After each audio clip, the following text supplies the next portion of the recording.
तो बहुत स्वागत आप सभी का एक बार फिर से खंडवा डिफेंस फैक्ट पर। आज की इस वीडियो में हम लोग दो महत्वपूर्ण खबरों को लेकर डिस्कस करेंगे। एक खबर जहां पर शुद्ध रूप से भारतीय होगी, गौरवान्वित कर देने वाली होगी, दूसरों की निर्भरता काफी कम कर देने वाली होगी। तो वहीं पर दूसरी खबर पाकिस्तान के संदर्भ में होगी, लेकिन पाकिस्तान की ये खबर भी हमें कुछ न कुछ सिखा कर जाती है। कुछ न कुछ क्या, एक्चुअली ये हमें बहुत ही महत्वपूर्ण संदेश देती है। काश कि भारत भी इसी तरह की तैयारियों में शुरुआत से जुटा रहता। तो चलिए दोनों ही खबरों को लेकर डिस्कस कर लिया जाए। आप बस इसी तरह की वीडियोस के लिए चैनल को सब्सक्राइब जरूर कर लीजिएगा, और यार केवल 2 सेकंड्स का काम है, आप पहले वीडियो को लाइक जरूर कर दीजिएगा। तो देखिए, सबसे पहले हम लोग पाकिस्तान की खबर को लेकर ही डिस्कस कर लें। और यहाँ पर मुझे बिल्कुल भी झिझक नहीं हो रही है इस बात को कहते हुए कि हमें यहाँ पर पाकिस्तान से एक्चुअली सीखना चाहिए। देखिए, भारत के कई सारे प्रोजेक्ट अटके हुए हैं। आप फाइटर जेट ले लीजिए, सबमरीन्स ले लीजिए, फाइटर जेट में इस्तेमाल किए जाने वाले इंजन्स ले लीजिए, अलग अलग मिसाइल्स वगैरह ले लीजिए। कई सारे ऐसे डिफेंस इक्विपमेंट है जिन्हें बाहर से इंपोर्ट किया ही जाना है, लेकिन अभी तक इनके ऊपर कोई महत्वपूर्ण डेवलपमेंट निकलकर सामने नहीं आया है। हम लोग लेंगे जरूर, लेकिन इसके पहले एक बहुत ही लंबी प्रक्रिया से गुजरना होता है, और यही कारण है कि भारत के पास सब कुछ होने के बावजूद हम लोग कहीं ना कहीं लैग कर जाते हैं। वहीं पर आप पाकिस्तान को देख लीजिए। पाकिस्तान जानता है कि भारत के पास 36 के नंबर में रफाल फाइटर जेट उपलब्ध है। इसके पास Su-30 MKI का एक बहुत ही बड़ा और मजबूत बेड़ा है। आने वाले समय में हमारे पास तेजस मार्क 1A भी बहुत बड़े नंबर्स में होंगे, तेजस मार्क 2 भी होंगे।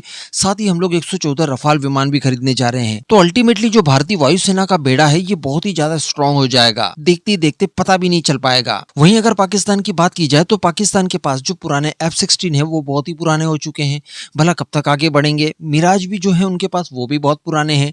तो अल्टीमेटली उनके पास दो ही विकल्प होते हैं, एक JF-17 और JF-17। JF-17 की कैपेबिलिटीज क्या है वो हम सभी जानते हैं।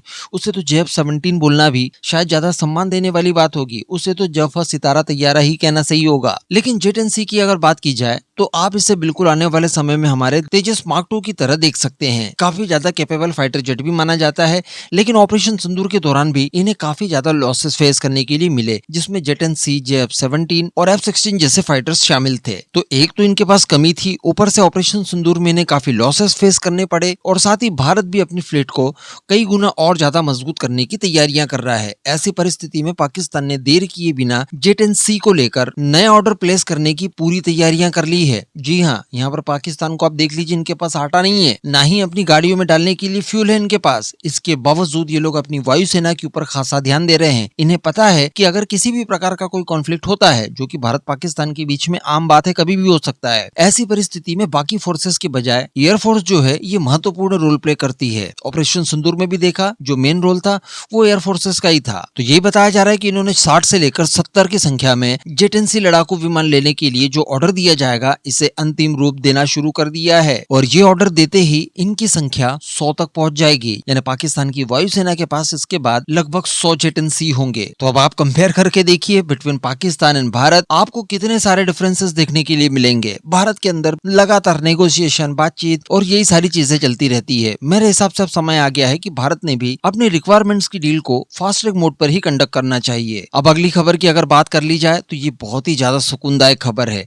ये सीधे निकल कर आ रही है ONGC के एक नए कारनामे को लेकर। हम सभी जानते हैं कि इस समय पेट्रोलियम उत्पादों को लेकर काफी दिक्कतें आ रही है, स्ट्रेट ऑफ हॉर्मुज बंद होने की वजह से। और न केवल हॉर्मुज बंद है, बल्कि इसके बजाय अरब देशों का तेल और गैस का जो प्रोडक्शन है उसमें भी भारी कमी देखने के लिए मिली है। हालांकि इसका विशेष कोई इम्पैक्ट फिलहाल भारत के ऊपर नहीं पड़ा, लेकिन शायद भविष्य में पड़ सकता है। इसी बीच बताया यह जा रहा है कि ONGC ने एक बहुत ही महत्वपूर्ण परियोजना, जिसे कि लगभग 5 सालों में पूरा किया जाना था, इन्होंने 2 सालों के अंदर ही कंप्लीट करके घरेलू स्तर पर LPG गैस का प्रोडक्शन शुरू कर दिया है, और इसकी आपूर्ति भी। जी हाँ, दरअसल ONGC का एक प्रोजेक्ट था जिसे शॉर्ट फॉर्म में DUDP के नाम से जाना जाता है, यानी दमन अपसाइड डेवलपमेंट प्रोजेक्ट। हम सभी जानते हैं कि ये क्षेत्र यहाँ पर यानी अरेबियन सी में स्थित है। तो बताया जा रहा है कि इस प्रोजेक्ट को पूरा करके गैस का उत्पादन 29 मार्च 2026 को ONGC के द्वारा शुरू कर दिया गया है। इस बात की जानकारी स्वयं ONGC ने ट्वीट के माध्यम से दी। आप अपनी स्क्रीन पर रेफरेंस के लिए देख सकते हैं। इसी प्रोजेक्ट के तहत प्लेटफॉर्म B12 24P से गैस का उत्पादन यहाँ पर इन्होंने शुरू करने की